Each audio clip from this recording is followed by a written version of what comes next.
दुष्ट कालिया, मैं तुम्हें आदेश देता हूं, निकल जाओ इस पानी से। तुम्हारे दांतों में भरा विष इन सुंदर तटों की खुशी और शांति में एक बाधा है। इसी समय निकल जाओ और कभी मत लौटना।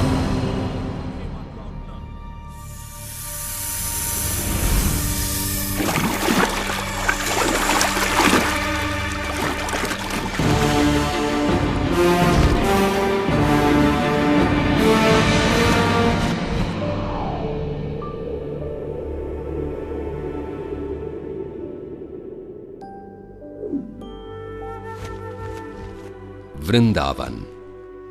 5000 साल पूर्व एक अद्भुत बालक ने अपना बचपन इसी पावन धरती पर बिताया और अपनी अनोखी बाल लीलाओं से वृंदावन वासियों के दिलों पर राज किया।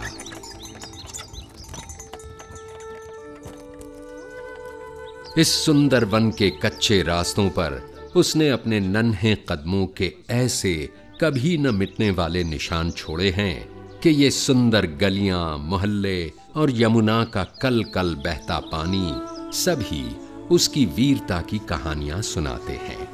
उसकी लीलाओं की अनेक कथाएं हमारे देश के बड़े पुराने ग्रंथों में से एक श्रीमद् भागवत पुराण में लिखी हैं और हजारों सालों से इन कथाओं ने न केवल पढ़ने वालों भक्तों का मन पीढ़ियों तक जीता है, बल्कि उनके हृदय में नन्हे कृष्ण के लिए एक विशेष स्थान भी बनाया है।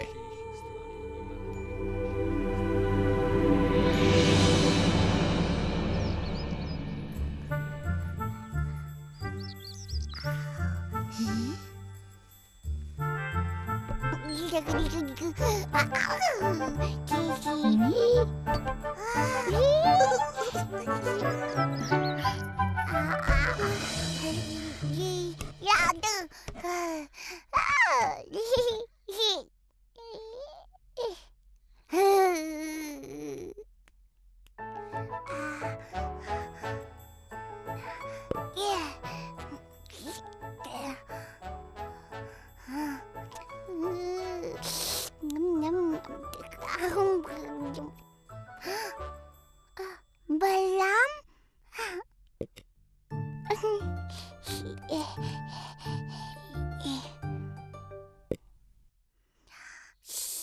मैया को मत बचाना, नहीं बताना।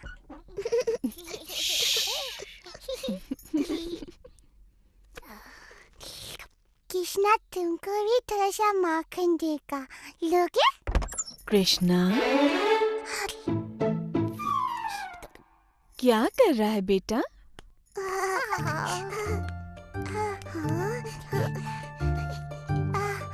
ये नटखट माखन चला रहा था। मैंने इसे मना किया और इससे माखन वापस ले लाया था।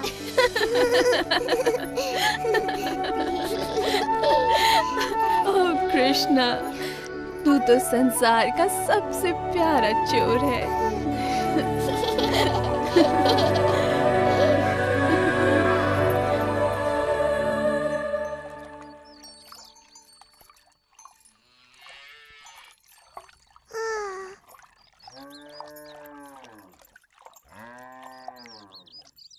मैया की नजर हम पर है कृष्णा। आज तो उनका स्वादिष्ट मक्खन और दूध चुराना असंभव है। हम चुराएंगे। कैसे? बच्चे जैसे।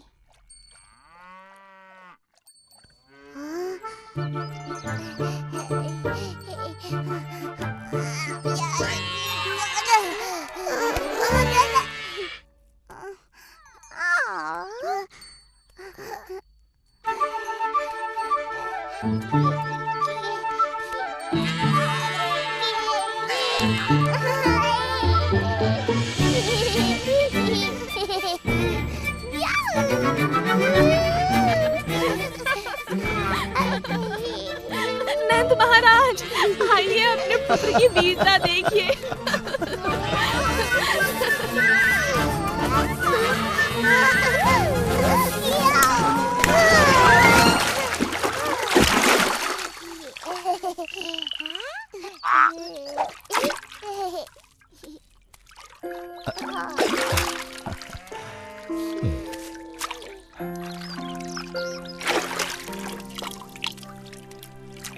क्या आप कृष्णा को दंडित करेंगे पापा? सबका मन मोहने वाले को भला कोई कैसे दंडित कर सकता है, बोलो? आपके दोनों ही पुत्र बड़े प्यारे हैं नंद महाराज, और बलराम की मुस्कान तो बड़ी प्यारी है। एक और जहां वृंदावन में गूंज रही थीं हंसी किलकारियां, वहीं मथुरा का राजमहल थर्रा उठा था महाराज कंस के क्रोध से।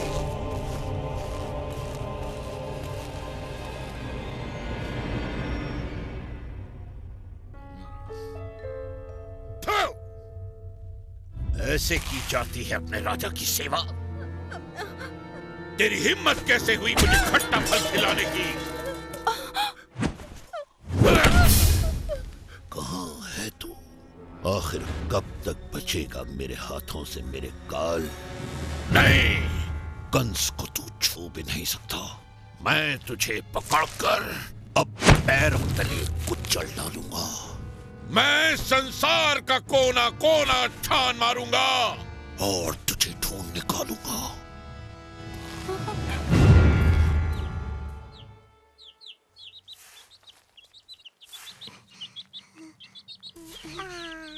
हाँ?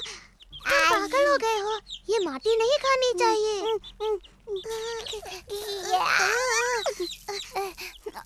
नहीं खाओ नहीं कृष्णा, फेंक दो इसे।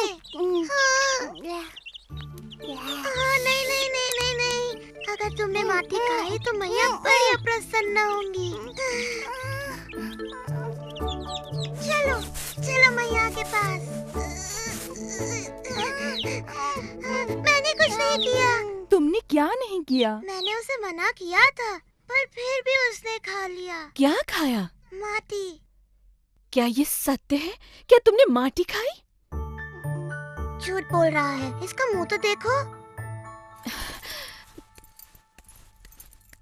मेरे लाल, मेरे कृष्णा, देखो तो तुम्हारा भाई कितना चिंतित हो रहा है। तुमने माटी क्यों खाई पुत्र? क्या इसने सच में माटी खाई है बलराम? हाँ। सत्य का पता लगाने का एक ही तरीका है। कृष्णा, यदि तुम सत्य बोल रहे हो तो अपना मुंह खोलो और हमें देखने दो।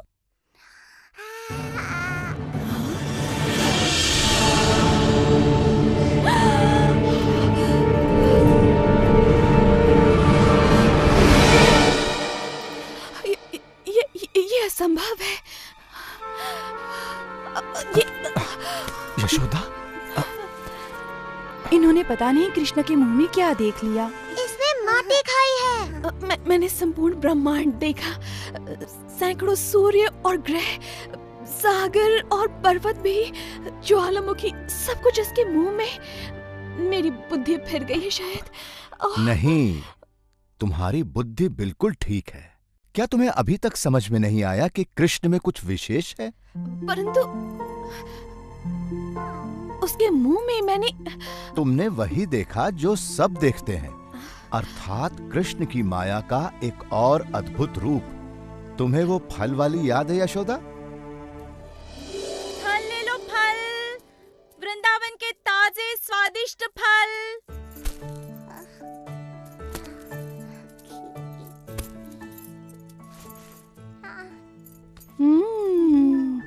इन आमों की तो सुगंध बड़ी अद्भुत है कृष्णा।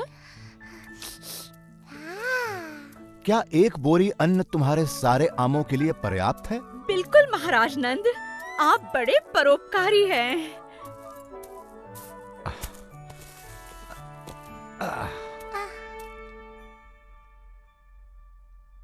कृष्णा को फल चाहिए।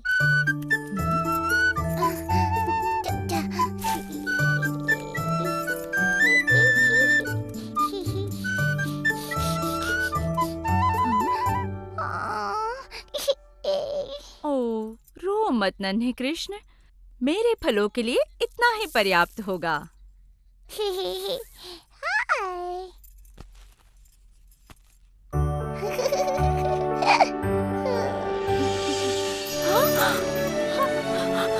ये कैसे हो गया?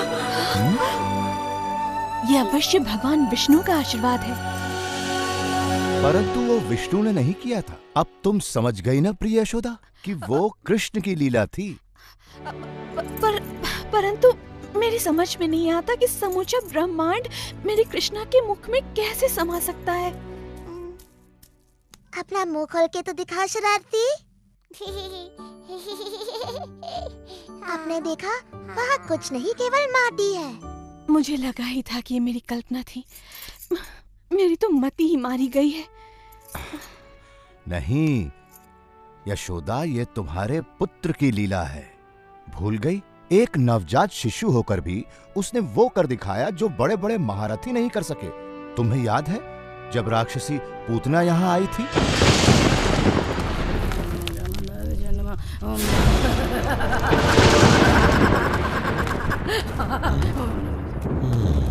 आओ।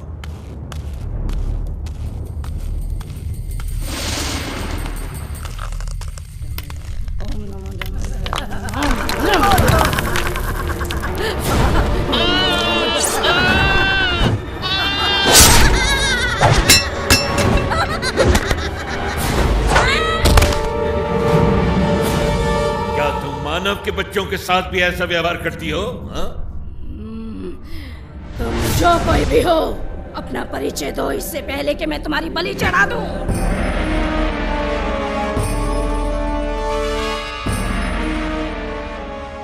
प्रणाम महाराज कंस। मुझे तुम्हारी सहायता चाहिए पूतना।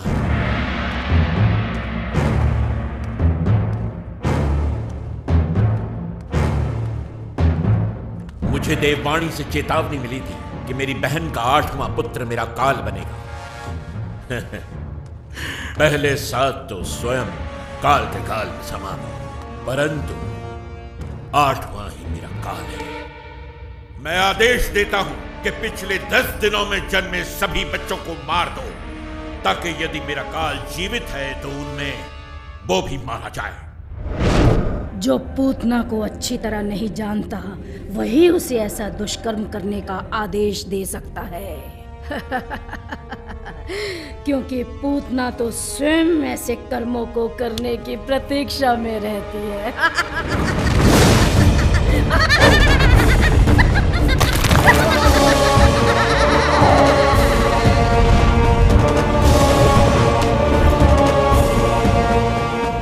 मेरा पुत्र कहाँ है?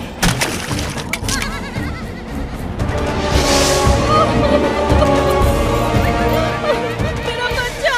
सुनो तो, क्या तुमने यशोदा और नंद के बेटे को देखा? कृष्णा कितना सुंदर है। हाँ, बड़ा ही अद्भुत है। उसे देखकर मैं ऐसी मोहित हुई कि सुध-बुध ही खो बैठी। इतना नन्हा सा है और आंखों में ऐसा आकर्षण। कृष्ण सच में बड़ा अद्भुत है। कृष्णा अद्भुत, हाँ यही होगा वो। परंतु यदि सच में वो इतना शक्तिशाली है तो अवश्य ही घातक भी होगा। मुझे पूरी तैयारी से जाना होगा।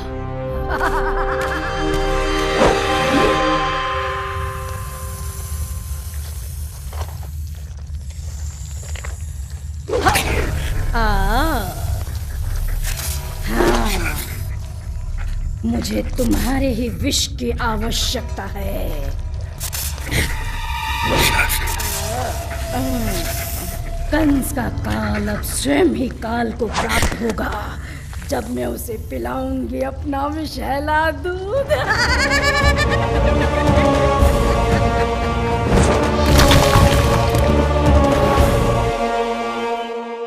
ये गांववासी किसी राक्षसी को अपने प्रिय बालक के पास जाते देख अवश्य आक्रमण करेंगे।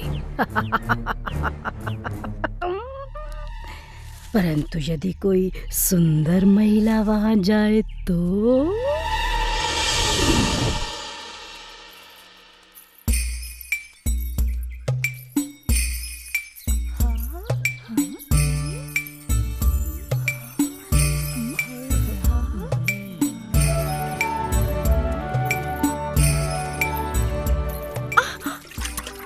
देख कर नहीं चल सकता।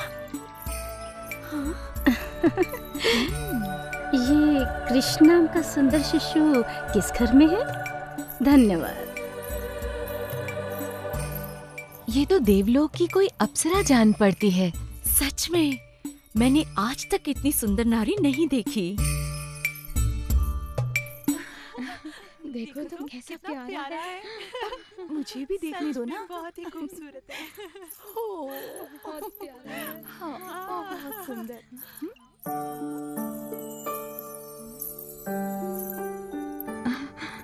क्या आप तीनों लोगों की देवी हैं? क्या आप कृष्ण को आशीर्वाद देने आई हैं? कौन है आप? और आपका मेरे घर आगमन कैसे हुआ? मैं देवलोक की वासिनी हूँ। मेरे स्तन का पान करके आपका पुत्र अमर और महाशक्तिशाली हो जाएगा।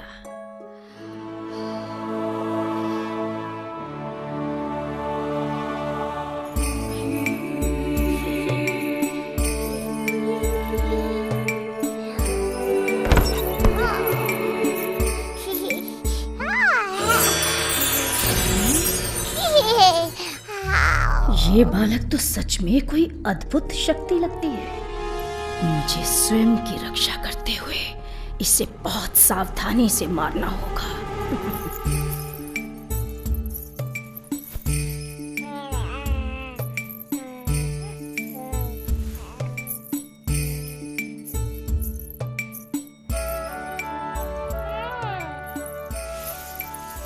मुझे तो ऐसा लगता है कि ये समस्त सृष्टि की पालिनी देवी पार्वती हैं। ये अवश्य ही कोई देवी हैं जिनका दूध मेरे कृष्ण को और भी अधिक शक्ति प्रदान करेगा। बस जी भर के दूध पियो मेरे लाल, क्योंकि इसके बाद तुम्हें कभी भूख नहीं लगेगी।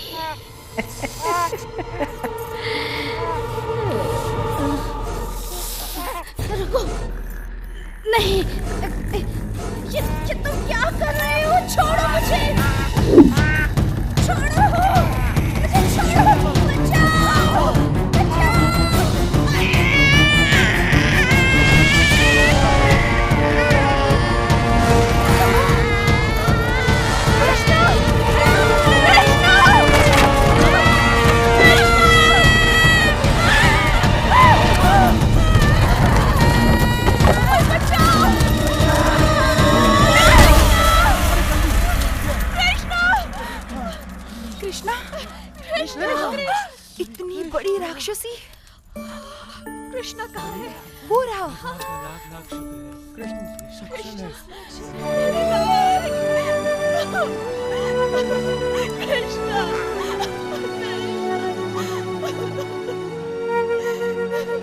अब तो मानती हो ना यशोदा, तुम्हारा प्यारा कृष्ण सदा से ही वृंदावन का सबसे अनोखा बालक रहा है।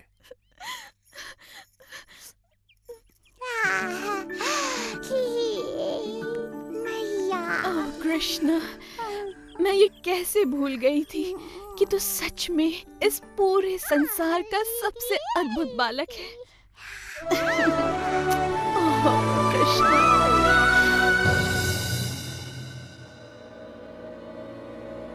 मुझे पता था वो मूर्ख राक्षस भी मेरी चुनौती स्वीकार नहीं कर पाएगा। तृणावर्त तक वो समाचार पहुंच गया होगा महाराज। कैसा समाचार? कि एक नवजात शिशु ने पूतना का वध कर। वो नवजात शिशु मेरा काल है, समझे? पूतना जैसी राक्षसी से एक शिशु भी न मारा गया, उसका मरना ठीक ही था।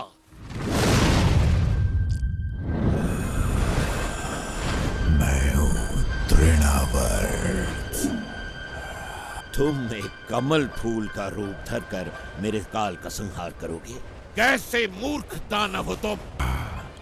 ये फूल नहीं महाराज कंस, मैं वो पवन हूँ जो इसे थामे हुए है।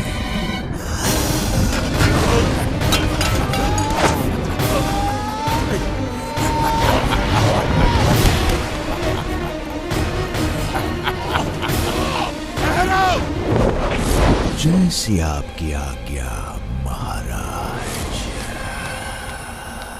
मेरे नवजात काल को ढूंढकर तुरंत उसका अंत करो। ये काल अवश्य ही कोई महाशक्ति है महाराज, जिसने आपको भी इतना चिंतित कर दिया। बहुत बड़ी महाशक्ति।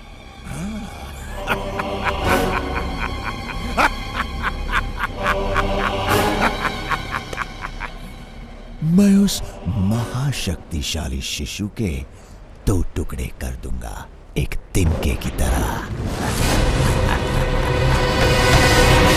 मुझे आशा है तुम अपना वचन पूरा करोगे। मुझे निराश न करना तृणावर्त।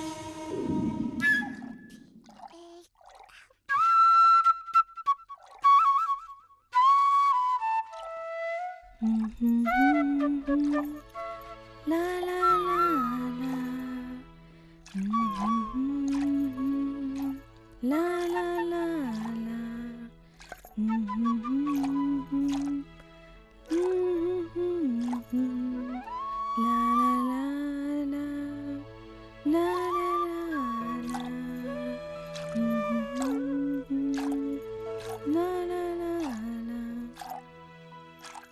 अपनी मधुर बांसुरी बजाते रहो।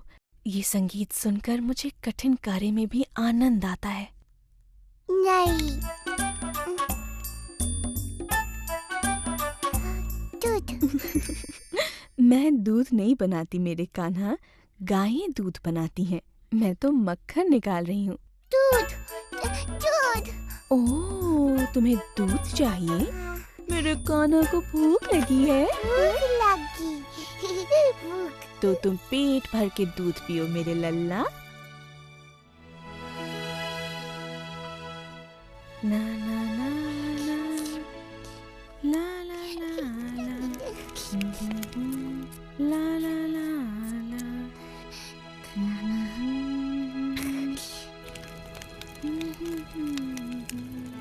हाँ? तुम यहीं रुको, मैं अभी आती हूँ। हाँ,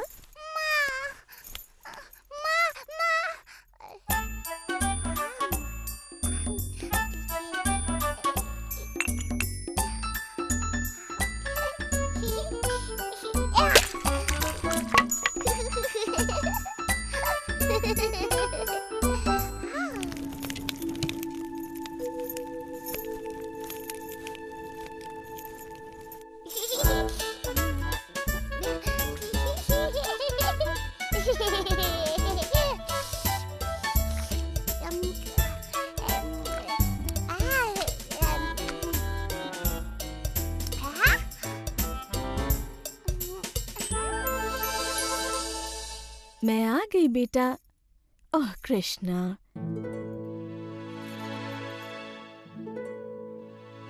मैं जानती हूँ तुम छिप रहे हो, परंतु तुम्हें मुझसे डरने की जरूरत नहीं है कन्हैया।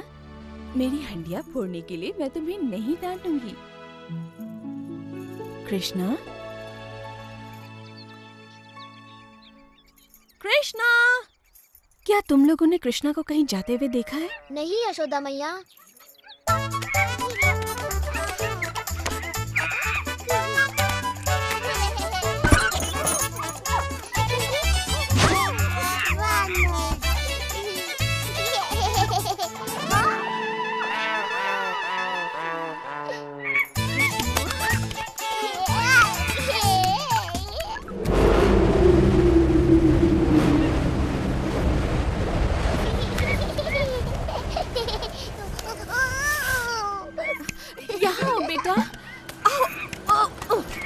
बदमाश! कृष्णा!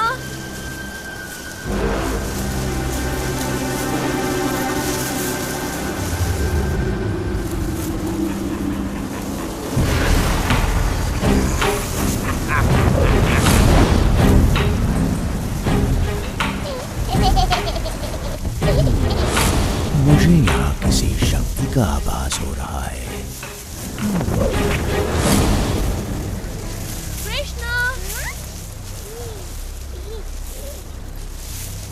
कृष्णा,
वो रहा नन्हा सा कार।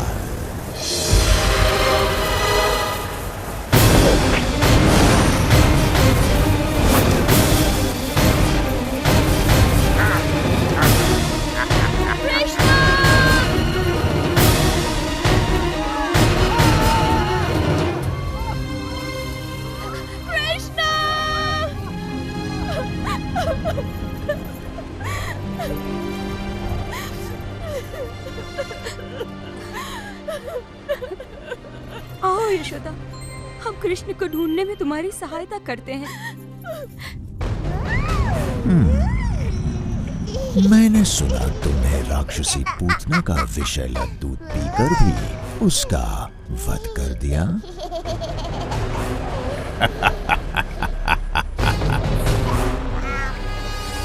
वैसे मेरे पास दूध से कहीं अधिक प्राण घातक शक्तियां हैं।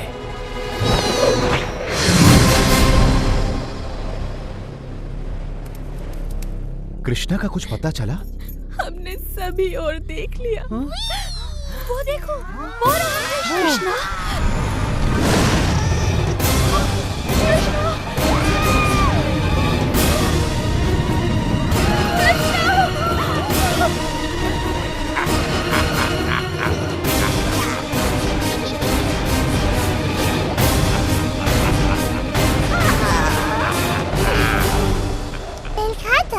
नहीं, अभी तो आरंभ भी नहीं हुआ। क्या तुमने घोंसले से धरती पर गिरकर टूटने वाले अंडे को देखा है?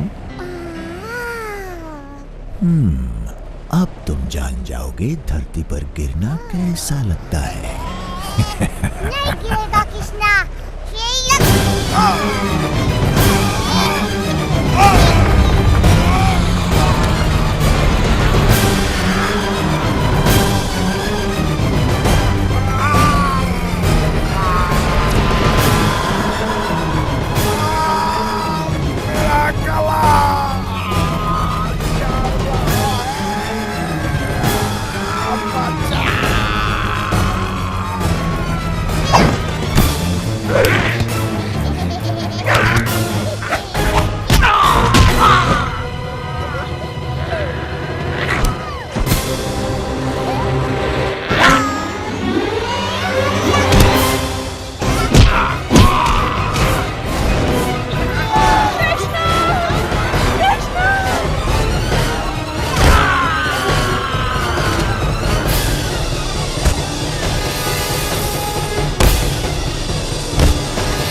कृष्णा!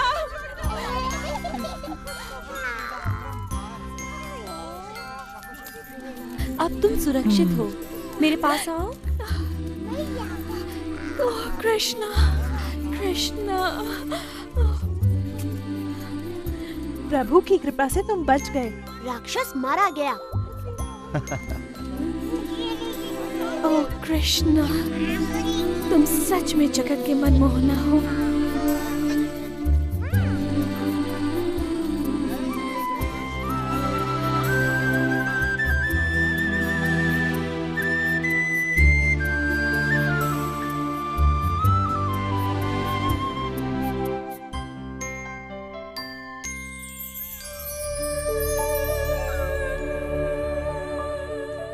वृंदावन में समय बीत रहा था और कृष्ण बड़ा हो रहा था।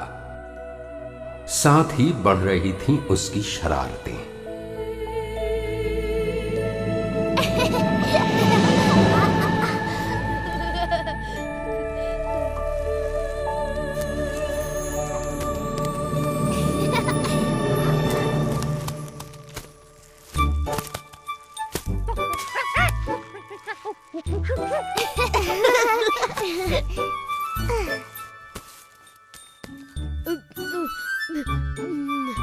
बहुत स्वादिष्ट है।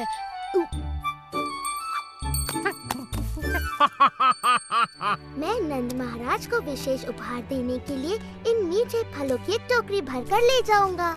ये तो बहुत भली सोची सुबला।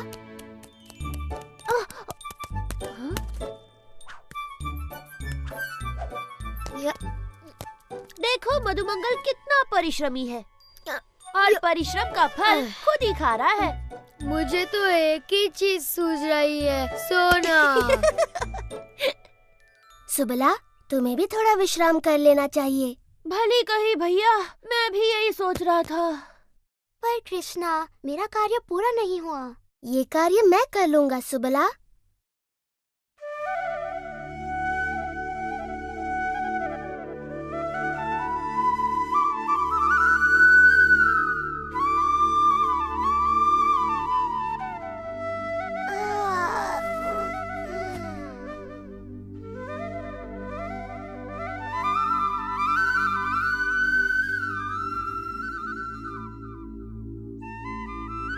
सुनो तो कृष्ण कितनी मधुर बांसुरी बजा रहा है। मेरा तो नाचने का मन करता है।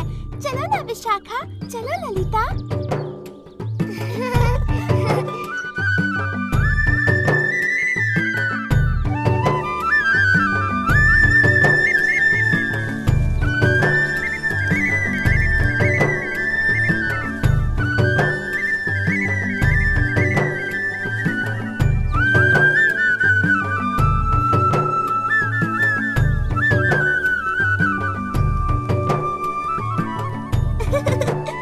जल्दी चलो, देखते हैं कृष्ण क्या कर रहा है।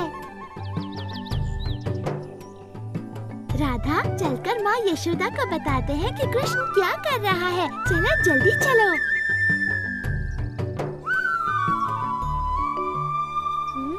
हाँ?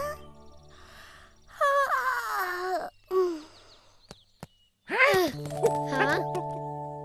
वाह, इतने सारे फल। ये तो सच में कमाल हो गया।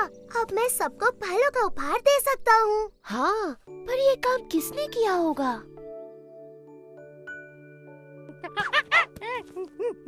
तो ये चमत्कार तुमने किया है दादी लोग। दादी लोग की जय हो।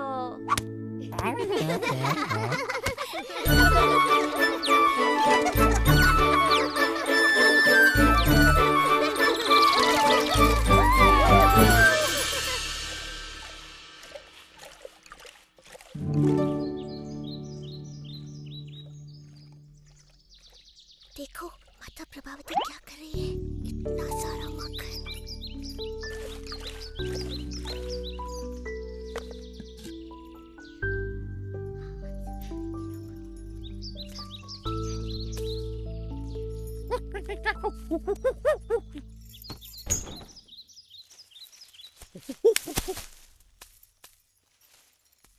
वो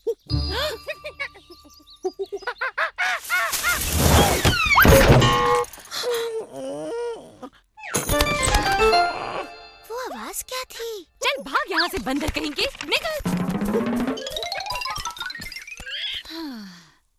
मैं क्यों भूल जाती हूँ कि इस द्वार को हमेशा ताला बंद करके रखना चाहिए। यमुना तट के बंदरों की वजह से कुछ भी सुरक्षित नहीं है। और वो यशोदा का नटखट कृष्णा, ताला न लगाया तो क्षण भर में इतनी मेहनत से निकाला गया सारा माखन यूं चट कर जाएगा। पर ये भी तो है कि वो इतना सुंदर और भोला दिखता है कि उसको उसकी शरारतों के लिए मैं डांट भी नहीं पाती। ओह, होगा वो सुंदर और भोला, पर मैं इस बार उसके झांसे में आने वाली नहीं हूँ। समझ नहीं आता अब क्या करें। पता है माता प्रभावती अभी अभी क्या करके उठी है? मैं बताऊं? उन्होंने अभी अभी हांडी भर के मलाईदार दही बिलोई है और उसमें से ढेर सारा माखन निकला है, संसार का सबसे स्वादिष्ट माखन। ओ कृष्णा, मेरे मुंह में पानी आ रहा है, मुझसे रुका नहीं जाएगा। ऐसा माखन जो जीभ पर रखते ही घुल जाए और खाने वाले को स्वाद की दुनिया में ले जाए। ओ कृष्णा, तुम हाँ? कौन है वहाँ?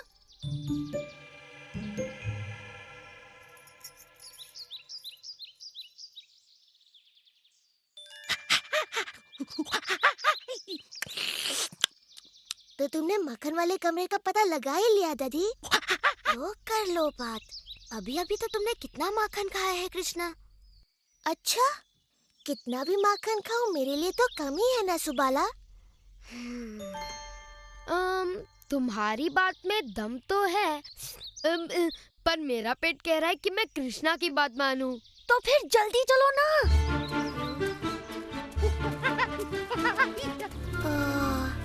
ये नहीं सुधरेंगे तो फिर मैं अकेला सुधर के क्या करूँगा?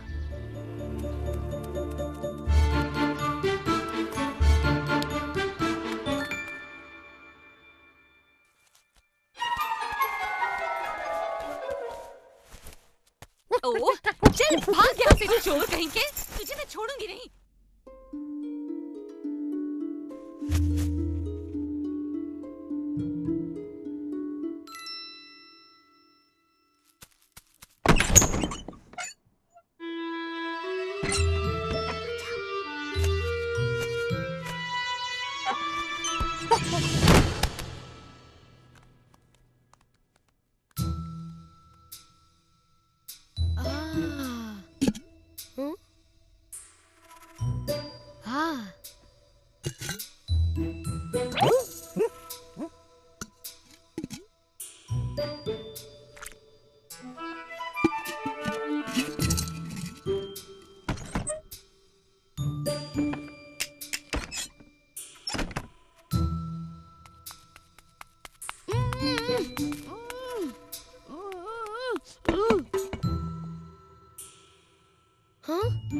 कृष्णा, कहाँ छिपाया है उन्होंने सारा माखन? इतना खतरा मोल लेना तो व्यर्थ ही गया। हाँ, इसकी बात सही है, उन्होंने माखन कहीं और छुपाया होगा। उनके आने से पहले ही निकल लेते हैं।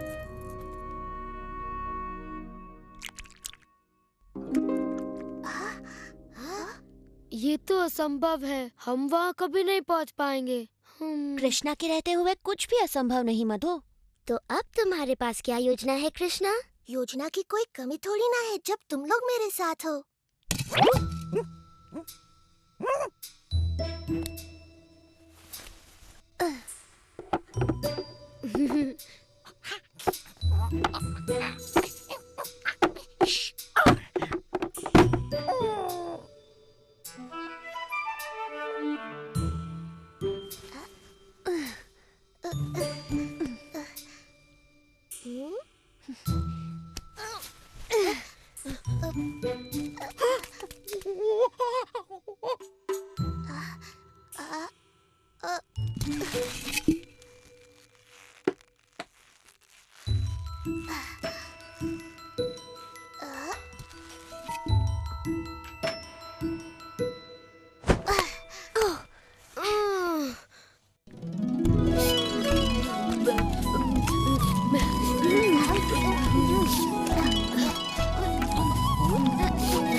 लाडले को रंगे हाथ मक्खन चुराते पकड़ा है। इसने हंडिया उतारकर पूरे घर में मक्खन बिखेर दिया। मैंने इतना ऊपर टांगा था, मगर ये न जाने कैसे वहाँ तक भी पहुँच गया। इस बार मैं इसकी सुंदर सूरत देखकर नहीं पिघलने वाली। हर बार ये जादू चलाकर बच निकलता है, इसीलिए मैंने इसको पकड़ा और सीधे तुम्हारे पास ले आई, इससे पहले कि ये फिर से मुझ पर अपनी भोली भाली सूरत का जादू चलाए और मैं कुछ भी न कर पाऊँ।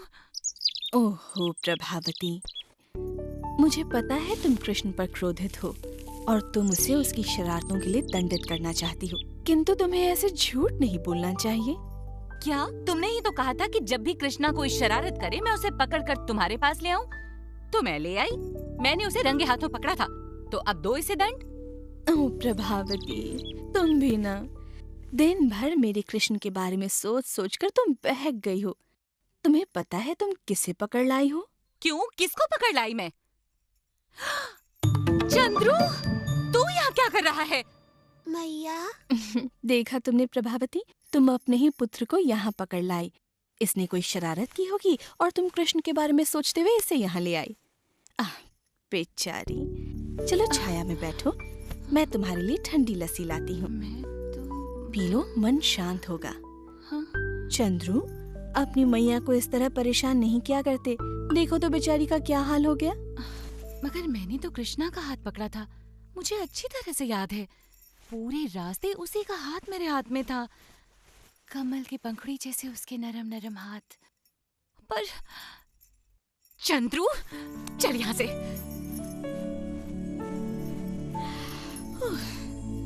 मैया, उनकी बातों में आ गई तो तुम्हें कैसे पता चलेगा? तुम्हें अपने पुत्र पर विश्वास होना चाहिए कि मैं तुम्हारा ही पुत्र हूँ।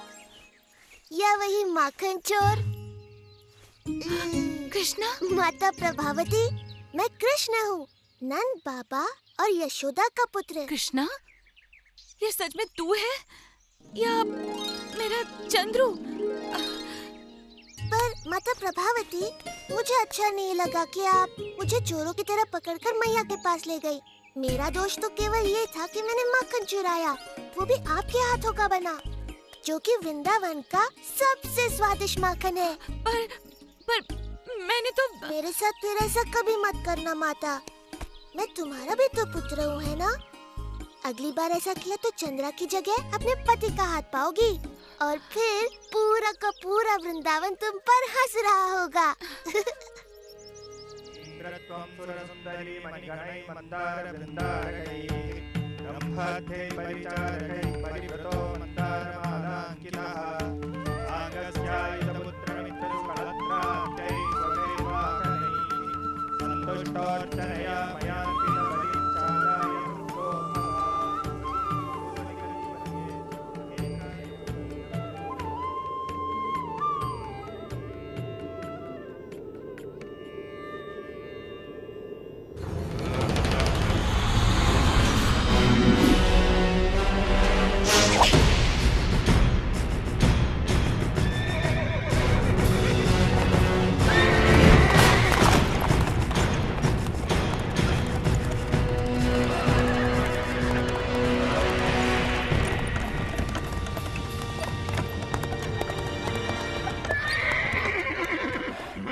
पृथ्वी पर मनुष्य आपको प्रसन्न करने के लिए यज्ञ कर रहे हैं देवराज इंद्र।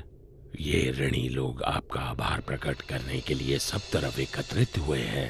होना भी चाहिए, इनकी खुशहाली मेरे हाथों में है। इन्हें ज्ञात होना चाहिए कि मैं बारिश का स्रोत हूँ जो इनके खेतों और भंडारों को अन्न से भरती है। संवर्तक, जो लोग मेरे लिए यज्ञ कर रहे हैं उन्हें वर्षा प्रदान करो।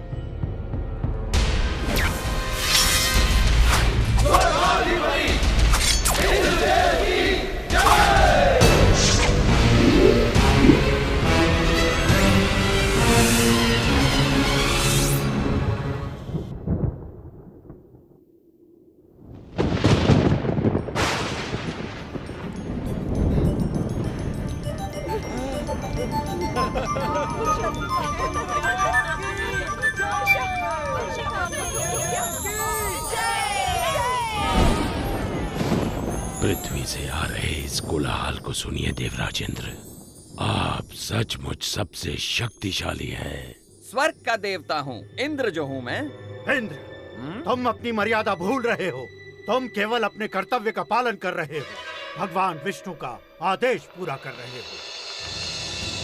मैं जो चाहूं करूंगा, मैं किसी का आदेश नहीं मानता।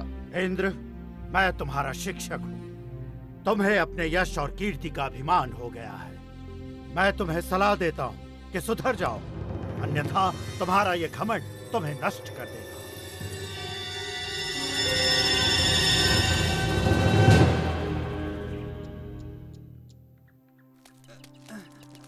संभाल के ले चलना।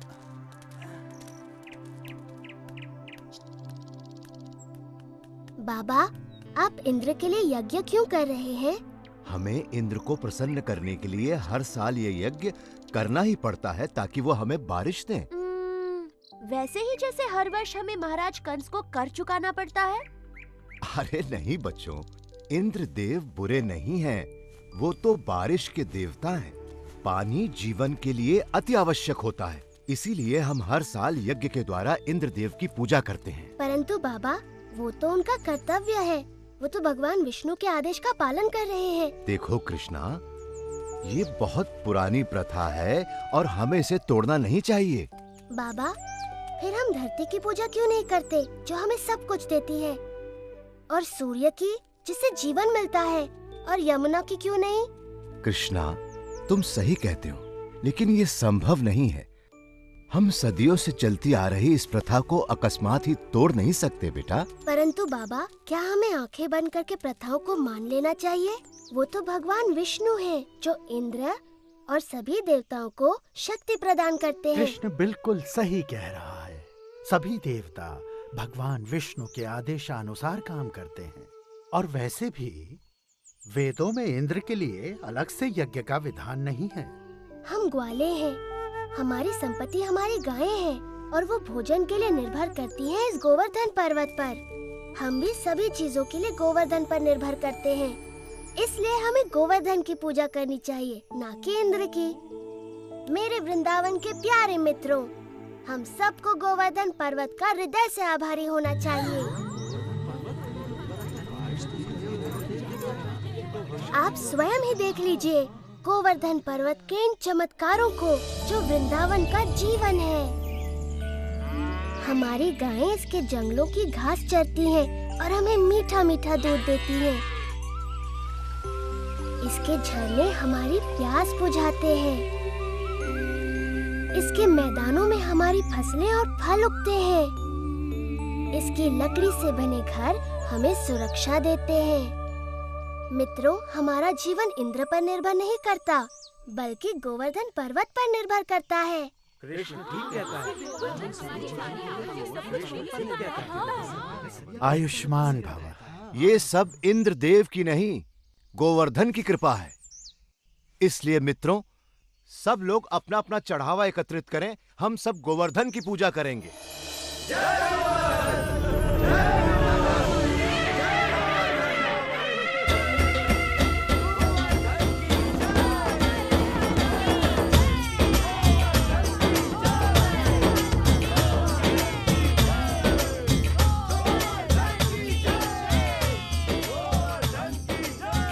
मैं गोवर्धन हूँ। मैं तुम्हारी प्रार्थना से बहुत प्रसन्न हूँ। अगर तुम सभी अपने पशुओं के साथ मेरी परिक्रमा करोगे तो मैं बहुत प्रसन्न होऊंगा।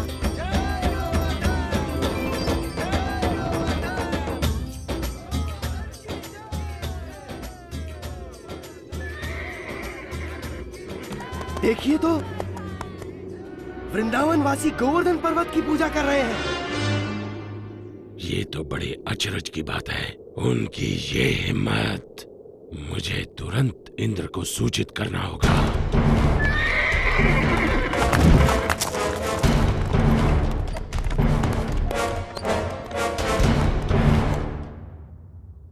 आओ आओ संवर्तक, मेरे साथ मेरे भक्तों द्वारा चढ़ाए गए चढ़ावे का आनंद लो। क्षमा चाहता हूँ देवराज इंद्र, परंतु ये समाचार आपको विचलित कर सकता है। अब ये मत कहना कि तुमने गलती से एक और गांव को बाढ़ से भर दिया। ये बात मन से निकाल दो। मुझे डर है कि आप इस समाचार से बहुत क्रोधित हो जाएंगे। देवराज, वृंदावन गांव के वासियों ने आपकी बजाय गोवर्धन पर्वत की पूजा शुरू कर दी है। क्या? गोवर्धन पर्वत की? उन्होंने मेरी पूजा ना करके मिट्टी के ढेर की पूजा की? वो ऐसा कैसे कर सकते हैं संवर्तक, वो भी मुझसे बारिश का उपहार पाने के बाद? ऐसा सुना है कि वो एक नादान लड़के के बहकावे में आ गए हैं। उपहास मत करो संवर्तक। क्षमा चाहता हूँ देवराज, लेकिन यही सच है। नंद के पुत्र कृष्ण ने अपनी चमत्कारी शक्तियों का प्रयोग करके वृंदावन के वासियों को बहका लिया है। अच्छा, उन्होंने मेरा आदेश मानने के बजाय एक नादान की बातों को माना। इन लोगों का दिमाग खराब हो गया है। देखना अब इन पर मेरा कहर बरसेगा। सुनो संवर्तक। जी देवराज। जाओ और वृंदावन को डुबो दो, गोवर्धन के त्योहार को बर्बाद कर दो और वृंदावन के वासियों को इस दुस्साहस की सजा दो।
वृंदावन के लोग अब जल्द ही उस लड़के की बात सुनने पर पछताएंगे।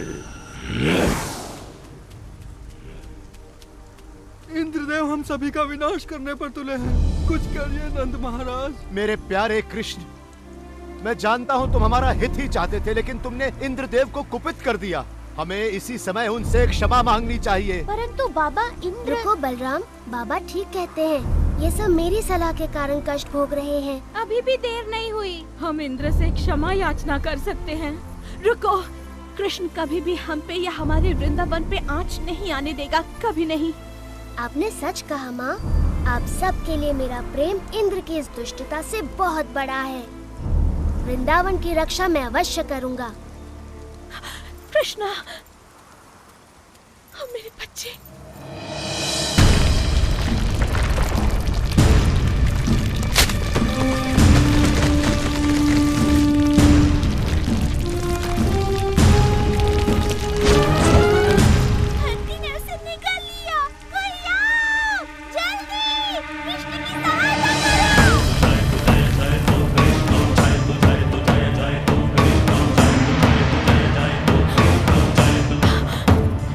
कृष्ण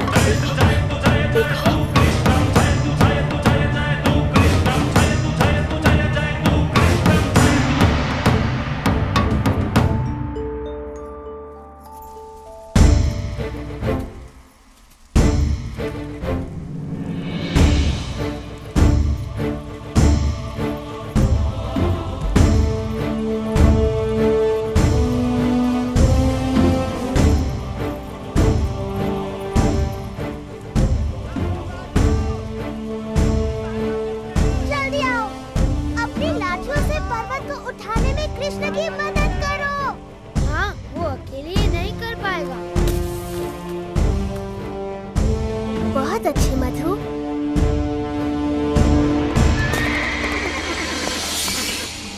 ये असंभव है।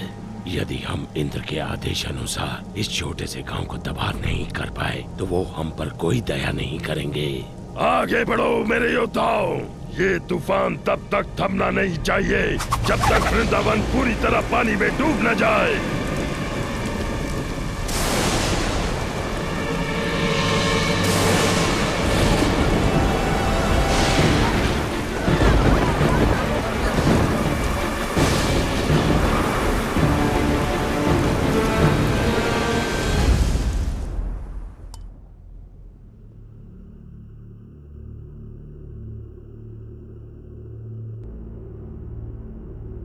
देवराज, आओ संवर्तक, बहुत थके हुए लग रहे हो। बैठ जाओ और सब विस्तार पूर्वक सुनाओ। बताओ, क्या तुम्हारे तूफान के बाद भी वृंदावन का कोई चिन्ह बचा है? देवराज, आपके योद्धाओं ने पिछले 6 दिन और 6 रातों से तूफान मचा रखा है, जिसमें आग की तरह बिजली कड़क रही है और घनघोर वर्षा हो रही है। मनुष्य ने इससे पहले ऐसा दृश्य कभी नहीं देखा। अच्छा है, बहुत अच्छा है। अब तक तो वृंदावन पूरी तरह डूब चुका होगा। काश मैं ऐसा कह पाता देवराज इंद्र, लेकिन सच ये है कि हमारे तूफान भी कृष्ण के सामने नहीं टिक पाए। मेरे तूफानी योद्धा एक बच्चे से परास्त हो गए। उसने गोवर्धन पर्वत को अपने सिर पर उठा रखा है और वो वृंदावन वासियों और उनके पशुओं की रक्षा कर रहा है। हम परास्त हो गए। लगता है तुम्हारी आंखों को धोखा हुआ है संवर्तक। 6 दिनों से कड़क रही बिजली ने तुम्हें अंधा कर दिया है। मेरे वाहन ऐरावत को बुलाया जाए। मैं स्वयं वृंदावन जाकर इस चमत्कार को देखना चाहूंगा।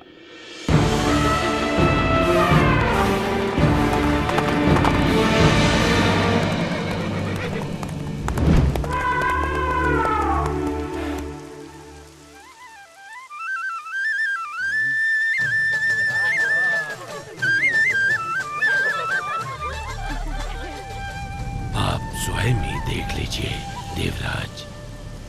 यदि कृष्ण अपने आप को भगवान समझता है तो अब वो ये जान जाएगा कि कौन शक्तिशाली है, वो या फिर इंद्र।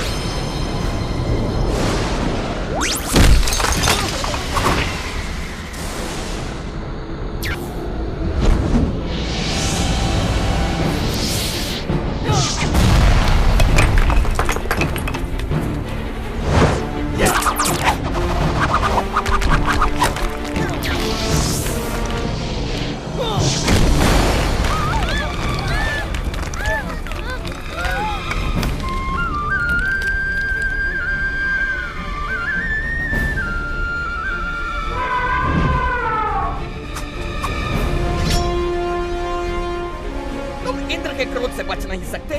कृष्ण की बात मानने का दंड भुगतना होगा।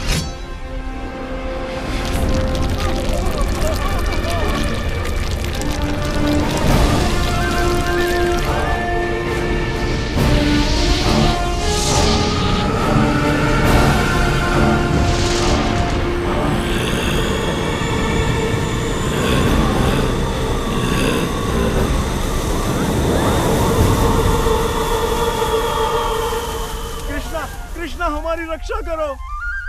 इंद्र गोवर्धन पर्वत को नष्ट कर रहे हैं। इंद्र कुछ नहीं बिगाड़ सकते, भय मत करो।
तूफान थम चुका है।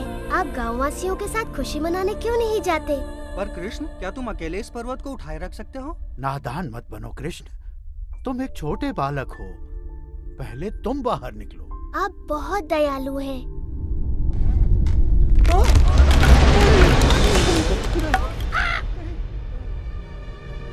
आप सचमुच चाहते हैं मैं पहले चला जाऊं? नहीं, रुको! मुझे छोड़कर मत जाओ!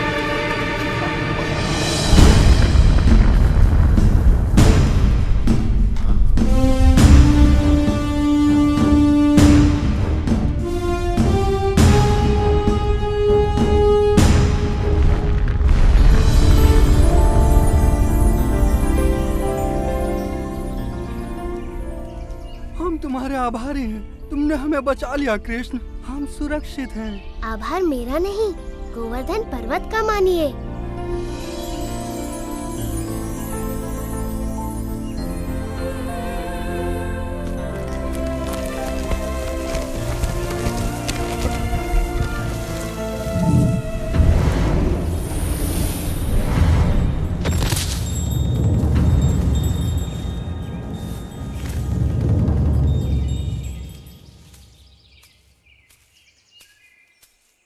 देवराजेंद्र, मैंने देखा आप मुझसे कितना स्नेह करते हैं। अन्यथा मेरे प्रतिकार के बाद भी आप मुझसे मिलने यहाँ क्यों आते? कृष्ण, प्रतिकार तो मैंने किया है आपका। मैंने बहुत बड़ी मूर्खता की। भूल गया था कि मुझे शक्तियाँ आप ही से प्राप्त होती हैं। मैं सदैव आपका सेवक रहूंगा। मैं आपसे क्षमा मांगता हूँ। देवराज, आपको अपनी शक्ति का बहुत अभिमान हो गया था और ऐसा मैंने इसलिए किया ताकि आपका अभिमान तोड़ सकूं। जाइए, मैं आपको क्षमा करता हूँ।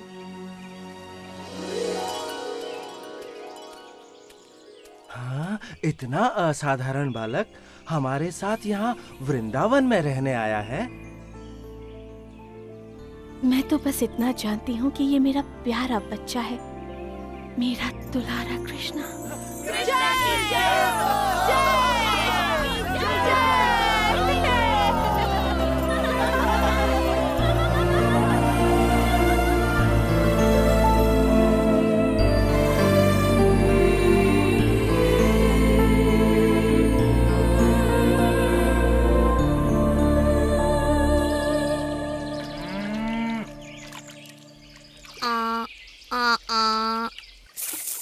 रहने दो, तुमसे नहीं होगा सुबाला। अब देखो और सुनो हंसो को मैं कैसे बुलाता हूँ।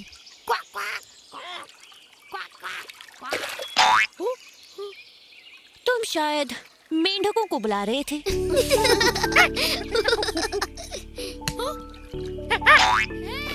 या फिर शायद इस बंदर को। मेरी मानो कृष्ण ही बुला सकता है इन्हें। मैं नहीं, मुझे नहीं लगता मेरे बुलाने से वो आएंगे। वो अवश्य आएंगे। हो जाए भाई, तुम्हारी आवाज तो बहुत ही सुरीली है। ये हंस उसे सुनकर अवश्य आएंगे। हाँ कृष्णा, एक बार उन्हें बुलाओ तो सही। जैसी तुम्हारी इच्छा। ओ नहीं, सुबाला बच गई।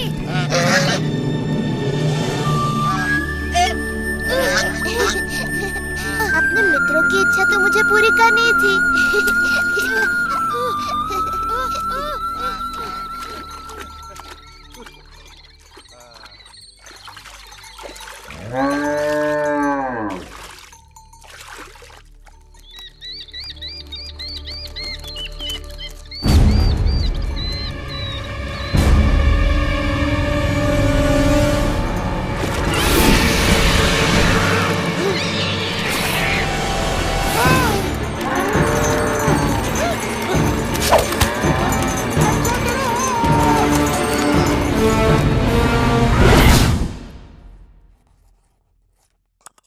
इस सप्ताह के अंत तक वर्षा का आगमन हो जाएगा।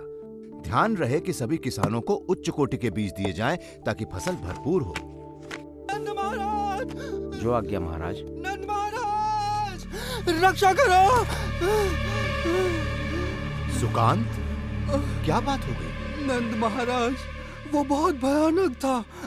यमुना से एक विशाल सर्प निकला है, उसके बहुत से फन है और वो बहुत विष उगल रहा है। महाराज, मेरी गाय मर जाएगी। ये तो बड़ी गंभीर बात है। समझ नहीं आता ये कैसी विपत्ति है जो हम पर आन पड़ी। इसी वक्त सभी सक्षम व्यक्तियों को एकत्रित कीजिए, मैं स्वयं उनके साथ यमुना चलूंगा। और ध्यान रहे कि स्त्रियां और बालक अपने अपने घरों में सुरक्षित रहें। जी महाराज। नदी किनारे सभी चरवाहों को संदेश भिजवा दो कि अपने पशुओं के साथ गांव लौट आएं। जी महाराज। ओ नहीं, यशोदा, तुम इतनी चिंतित क्यों हो? राधा ने कृष्ण और बलराम को यमुना किनारे बछड़ों को पानी पिलाते देखा था। और सुबला, मधुमंगल, हंसी और दधी। देर नहीं करनी चाहिए, समय बहुत कम है। हमारा कृष्ण संकट में है, हमें उसकी सहायता के लिए जाना चाहिए। हाँ, जल्दी चलो।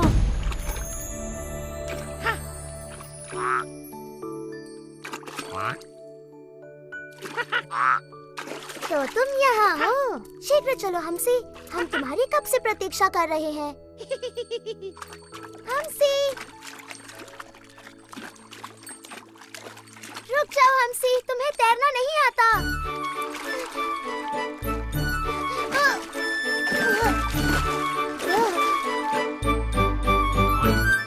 जब तुम्हें बुलाया जाए तुम्हें आना चाहिए नन्हे हमसी।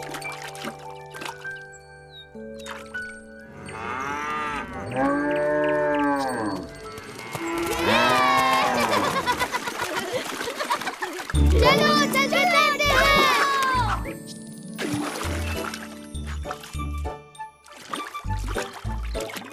मधु, सावधानी से तैरना। हाँ, पेट में इतने सारे आम भरे हैं कि तुम किसी पत्थर की तरह डूब सकते हो। यमुना का पानी कितना ठंडा है, वाह!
मधु, हमसी, पानी से बाहर निकलो।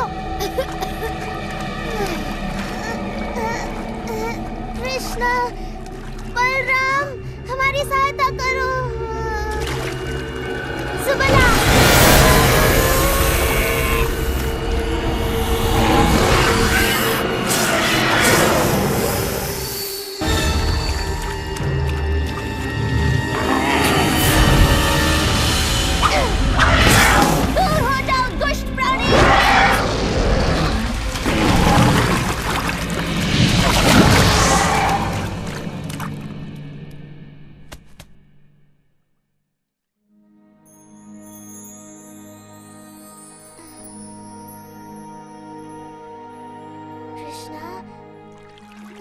कृष्णा, तुम्हारे पीछे देखो।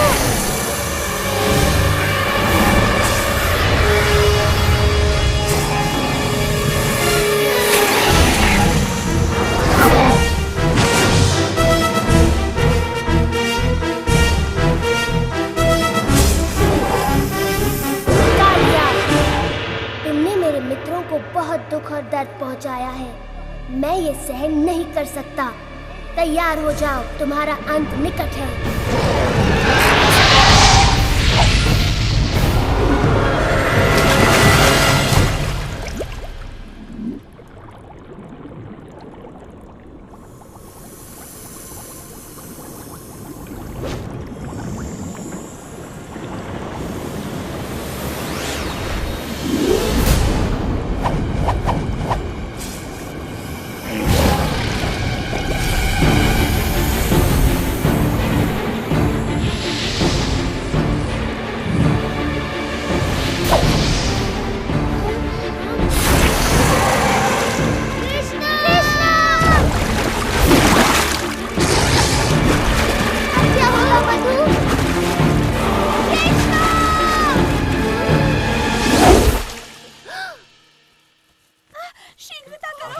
जाने बच्चे कहाँ होंगे?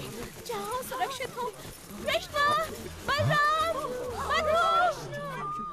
मैंने कहा था ना कि बच्चे किसी सुरक्षित स्थान पर रहें। बलराम, तुम ठीक तो हो ना बेटा? तुम्हारा भाई कहाँ है?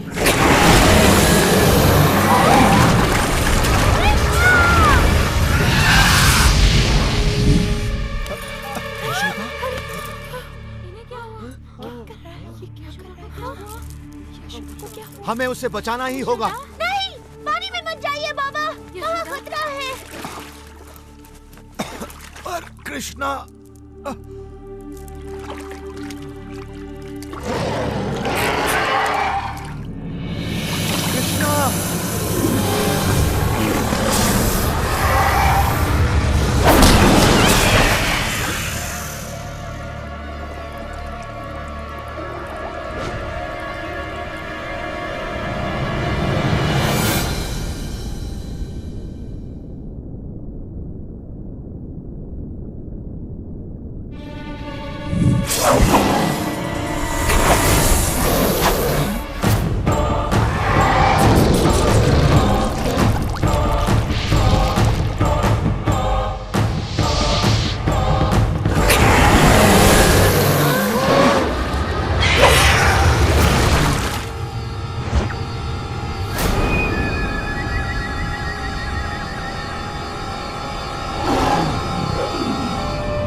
कृष्णा तो बांसुरी बजा रहा है।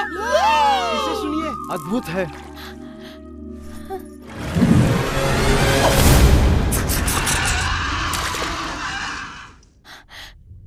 कृष्णा, कृष्णं वन्दे जगद्गुरुं वन्दे कृष्णम्।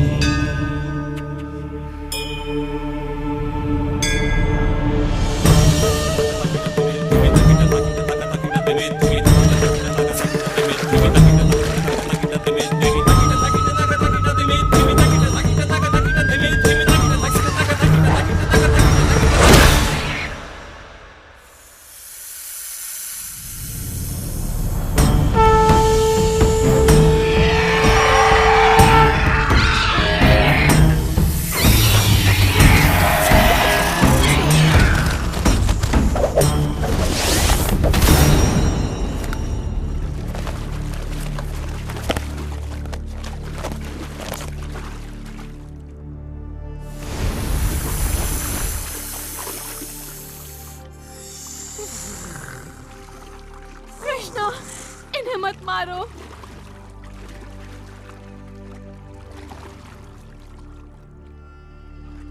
कृष्णा, हमारे पति पर दया करो कृष्णा। वो तन और मन दोनों से हार चुके हैं। कृष्णा, तुमने उनका सारा विष निकाल दिया है। अब वो किसी को हानि नहीं पहुंचा सकते। क्या ये सच है कालिया? मैं आपसे क्षमा मांगता हूँ कृष्ण। मेरा विष मेरे सिर पर चढ़ गया था। अब मैं सब कुछ स्पष्ट देख सकता हूँ। मुझे मेरे क्रोध और घृणा ने अंधा कर दिया था। आपने मेरी आंखें खोल दी। ठीक है, मैं तुम्हें क्षमा करता हूँ कालिया, किंतु वचन दो कि तुम सागर में चले जाओगे और दोबारा कभी वृंदावन नहीं लौटोगे। किंतु कृष्णा, विष के बिना तो ये असहाय है। ये संकट में हमारी रक्षा कैसे करेंगे? कृष्णा, हमें अपने और इनके जीवन की चिंता हो रही है। इन्होंने शक्तिशाली गरुड़ का क्रोध भड़का दिया है। गरुड़ इसे कोई हानि नहीं पहुंचाएंगे जब वो इसके सिर पर मेरे पद चिन्ह देखेंगे।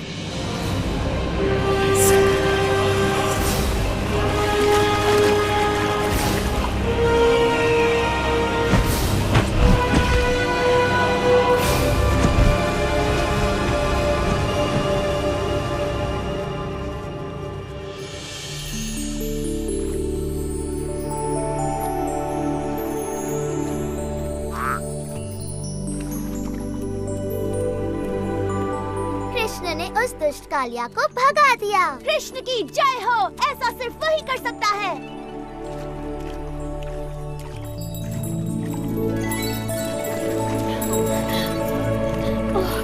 कृष्णा, कृष्णा, तुम वहाँ क्यों गए थे? मैं आ गया हूँ माँ, मैं बस तैरने चला गया था। तुम बहुत ही अद्भुत हो मेरे लाल, लेकिन मुझे तुम्हें समझने की कोई आवश्यकता नहीं। तुम तो बस मेरे प्यारे कृष्ण हो। इस तरह कृष्ण ने न सिर्फ वृंदावन वासियों का मन मोहा है, बल्कि आने वाले समय में अपनी वीरता भरी ऐसी न जाने कितनी ही कथाओं से लोगों का दिल भी जीता है।